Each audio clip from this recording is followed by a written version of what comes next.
What's up everybody, Necrophage here, your Platinum Standard, and now that the Destiny 2 Extended Beta has finally come to an end, I wanted to break down each of the Warlock subclasses we had access to in the beta itself.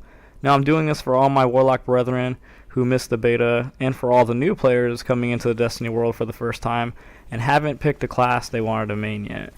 Unfortunately, the Sunsinger class from Destiny 1 is not returning. Instead, we are getting a new subclass called the Dawnblade.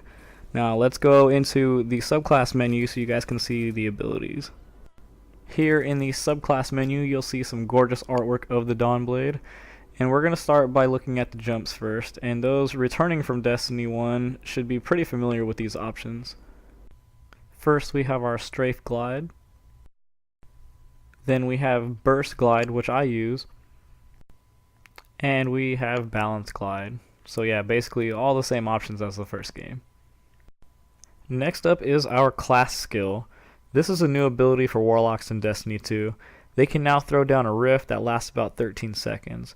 The rifts come in two flavors. The first one, the Healing Rift, heals you obviously. And the second, Empowering Rift, gives you a slight damage boost. Keep in mind, these buffs do not work like the buffs you would get from the Ward of Dawn in Destiny 1. These buffs only work if you are inside the rift. Once you leave the bounds of the rift, the buffs will disappear.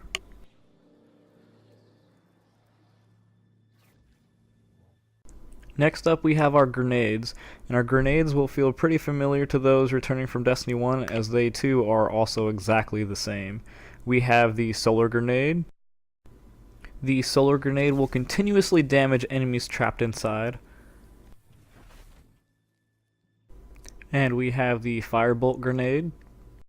The Firebolt Grenade will splinter off and strike a couple enemies in the vicinity of the initial blast. And we have the Fusion Grenade. The Fusion Grenade will stick to enemies for additional damage, however in PvP this is no longer a one-hit kill. Now let's get into the fun stuff and look at our new super, Daybreak. When we activate Daybreak we can hurl blades of light at our enemies.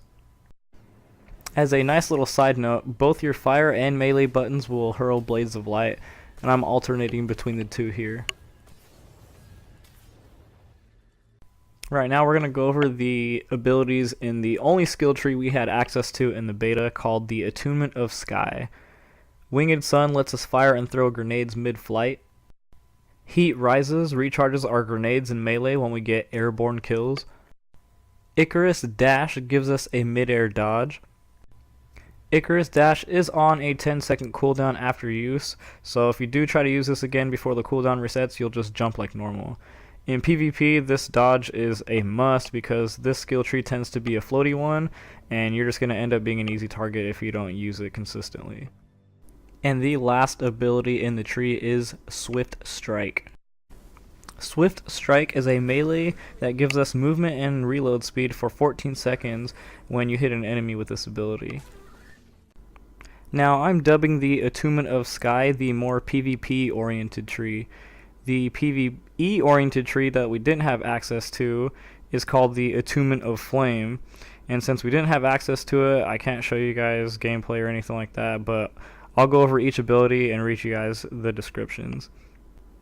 Fated for Flame gives Daybreak projectiles the ability to track.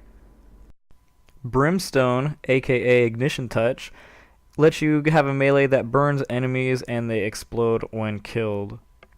Phoenix Dive lets you perform a dive from mid-air and restore health. With Daybreak active, the dive causes an explosion once you hit the ground floor.